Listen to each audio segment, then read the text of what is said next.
Hey, what's up guys? It's Jack and welcome back to another video. And I think it's safe to say at this point that one of the best things about this whole Microsoft buying Activision Blizzard is that Bobby Boy is no longer going to be around. At least that's what is said and that's what's predicted. And on top of that, the guy's actually going to get paid a shit ton of money. We're talking nearly, I believe, $400 million or 300 something million dollars to basically check out and cash out. And we have a long, and it's going to be even longer for the Activision employees as well. We have a long year and a half or so until this thing finalizes, and granted, nothing gets in the way and all that kind of good stuff. And a part of me just, like, ever since this announcement came to be earlier this week that Activision was bought by Microsoft, I obviously celebrated right away. I was like, no way. At first I thought it was fake. I thought it was like, hey, rumor, Microsoft might buy, but no, it wasn't a rumor. It was already set and done. The only thing is, obviously, these things take time. Fed's got to look into it. They got to finalize everything. You know how it is. The legal shit, all the legal shit takes time, right? So basically, we've got about another year and a half until everything is finalized. We know Microsoft wants this to happen. I think even Bobby himself wants this to happen because at this point, with all the allegations and stuff like that, he's definitely getting a lot of heat. And on top of that, even with the shit ton of money that this price tag is at $68.7 billion, it's still discounted, believe it or not. And obviously Bobby was not going to sell, but we know that he's likely selling because of all the heat that's brought upon him. So there's definitely, like, all the arrows and everything that's been said as of this point to the direction of basically Bobby is out when everything finishes. And of course that is likely to be the case, but it's almost as if I'm an Activision employee at this point, to where my biggest nightmare were to be if Bobby were to somehow stay or something were to happen, knock on wood, that would halt this whole thing for whatever reason, whether it's the feds getting in the way and basically saying, no, this is basically a monopoly and we're not having it, or whatever the hell it is. So there's that. Or there's maybe something in a clause in the contract or some shit. Who knows? And you guys know, with people like this, greed knows no bounds. And that's what is making me kind of fearful for in terms of Call of Duty for the next year and a half. Granted, everything goes smoothly and the transition happens and everything takes place like we hope it will. I'm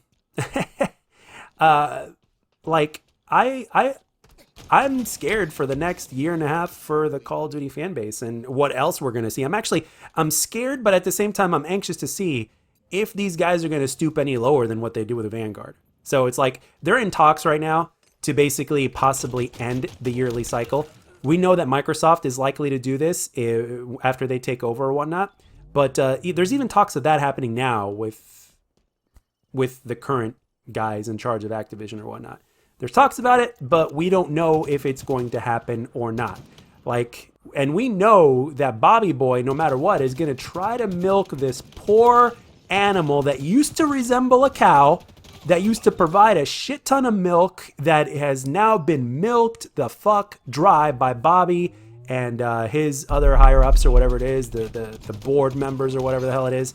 So it's like, in what state is Call of Duty going to release next year? Or what kind of bullshit is it going to be next year? Now, and a part of me is also saying, well, it could actually be a solid year next year, because Infinity Ward, to my knowledge, has had a full 3 years without an interruption or whatnot without an interruption to basically develop the next game. So, and they've, of course, got the Modern Warfare 2019 engine. They're the ones that created it, if I'm not mistaken. And basically, they can build off what they made with Modern Warfare 2019, but for the love of God, please improve the game.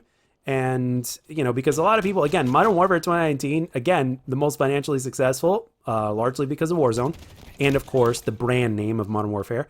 But there's also the fact that it's really, really divided. There's a lot of people that absolutely love the game because it did a lot of things right, but it also did a few things wrong that a lot of people think ruined the entire experience. So it is what it is, man. Hopefully they get it right this time, but at the same time, we know that Bobby does not give a shit. And here is some more proof from a news article that I saw as soon as I got home from work today. And I quote, Bobby Kotick reportedly turned up late and left early from a meeting meant to reassure employees. So that just goes to show you right there that he does not give a damn. And I think somewhere in this article, maybe I'll try scrolling down or whatnot, like, oh, by the way, on the bottom of the title of this article, it also says, and I quote, all the fear and anger felt is still tied up in Bobby Kotick and what harm he will inflict until the torch is passed to Microsoft. And this is from IGN at this point. And basically, as reported by the Washington Post, the meeting, which was scheduled to last half an hour, was billed as a fireside chat, allegedly only lasting 16 minutes after Kotick himself turned up 7 minutes late and finished the meeting early. So there's proof right there, man. And I think he also compared his children to his caring of the company or whatnot. It's insane. Oh yeah, here it is. This is a company that I've now been here for 31 years, and there is nothing more important to me other than my children than this company, Kotick said. The amount of bullshit that this man spews out, man, this guy's a professional bullshitter. It's like no wonder he's so financially successful. Let's see. And he also says, I can tell you that my commitment to the company is to remain in my role. Once the deal closes, what I've committed to Microsoft is that I will stay as long as it is necessary to ensure that we have a great integration and great transition. Now, oh man, I can't wait till second 1, minute 1, hour 1 to where Bobby Kotick is basically kicked out and Phil Spencer is like, your service is no longer required. You're no longer here. Have a good one. Enjoy buying another, couple yachts or whatnot. Go to your private island and enjoy yourself and good the fuck bye. Oh man, holy shit. Whew, man. Now, and to be optimistic, crossing fingers, everything goes through, right? And the feds don't stop shit. I, for one, am excited to see what Phil can do with this, because in terms of the way he's turned Microsoft around ever since he became the president of Microsoft or whatever his title is, and he's recently been given a promotion as well because he's going to be in charge of the Activision Blizzard side of things as well. I'm very, very optimistic as to what he can do. And so far, he's been great. And hopefully that transitions over into Call of Duty and Activision Blizzard, not just for us, not just for we the gamers as well, but for the employees, because nobody knows firsthand how hard it's been unless you've literally been on the receiving end, which is the employees at this point. So it's going to be a long year and a half for those employees until everything basically goes through and the deal is finalized and the money gets transferred over and Bobby Kotick will no longer be around and all that kind of good stuff, and everything will go under Microsoft and everything that comes with it. So we will see. With that being said, guys, I want you guys to let me know, what do you guys think of the whole situation? Do you think that there's a 1% chance that somehow, some way, Bobby might stick around after everything falls through? Again, that's just me being very paranoid at this point. Because again, ever since the announcement, I'm like, man, this is too good to be true. It's too good.